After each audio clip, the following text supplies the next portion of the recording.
ओम गणेश हर हर महादेव।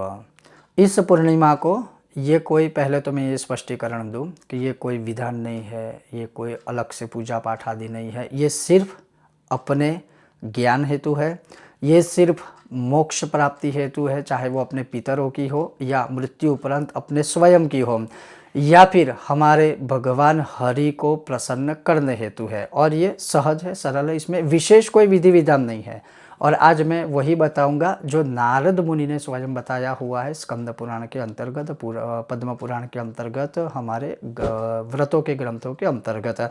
और वो जो है वो है क्या, तो जो कोई भी मनुष्य इस पूर्णिमा में 1 मई शुक्रवार को वैशाखी पूर्णिमा है, उस दिन एक विष्णु सहस्त्र का पाठ करेगा, उसे अश्वमेघ समान फल प्राप्त होगा, अर्थात अश्वमेघ यज्ञ करने जितना फल प्राप्त होगा। और सबसे बड़ा दूसरा जो महत्व बताया है वो क्या है कि कोई भी मनुष्य इस दिन श्रीमद् भगवद गीता जी का पाठ करता है, गीता जी के 18 अध्यायों का पाठ करता है।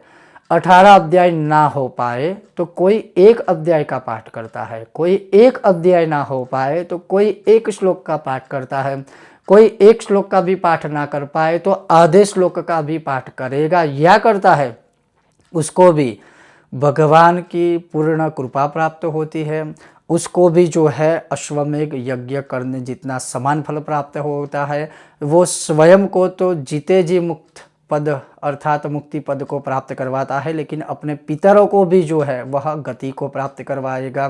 और अगर मैं बात करूं पूरे श्रीमद् भगवद गीता जी का पाठ कोई ना कर पाए, ये सिर्फ मेरी तरफ से एडवाइस है, अन्यथा यहाँ तो आधे श्लोक के विषय में भी लिखा हुआ है। आप चाहे तो 18वें अध्याय का पाठ कर सकते हो, जिनको भक्ति प्राप्त करनी है वह अध्याय 12 भक्ति योग का भी पठन पाठन कर सकते हैं।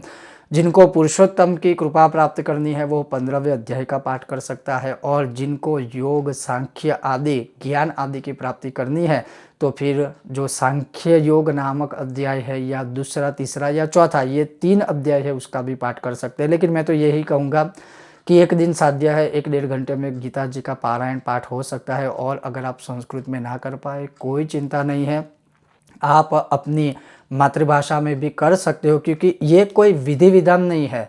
ये सिर्फ पठन मात्र से, पाठ मात्र से, श्रवण मात्र से ही अपने आप को गति देने वाला है। और ये साक्षात नारद मुनि का अमरीश जी को बताया हुआ एक कथन है इस पूर्णिमा के विषय में। ओम गणेश हर हर महादेव। जय सिया राम, जय माधव, जय मधुसूदन।